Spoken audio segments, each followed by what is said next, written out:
Hey, what's up everyone, welcome back to my channel. This is Imon here, and in today's video I'm going to show you how to convert an MP4 file into MP3 file. And you can use this method to convert any kinds of videos into audio. So without further anything ado, let's get started.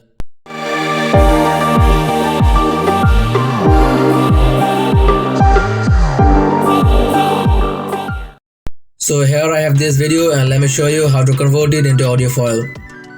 In order to convert your MP4 file, you have to download the VLC media player.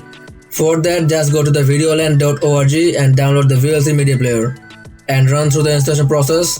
After finishing the installation process, open up your VLC media player and here just press Ctrl R on your keyboard or just go to the media tab and click on convert.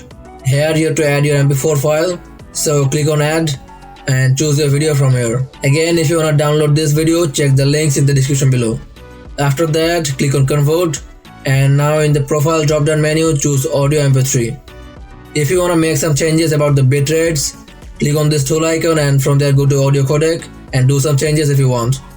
After that, choose your destination file where you want to save it. I'm going to choose the desktop folder and let me change the name. And click on save, then click on start. And now VLC media player will encode the MP4 file into MP3 file. So let's check if it has done it or not. And as you can see, here is our converted file. So this is how you can convert any kinds of videos into audio. If you find this video helpful, please make sure to give a thumbs up and press the subscribe button and the notification bell so that you can get my new videos quickly. I will see you in the next one. Till then, make sure to stay creative.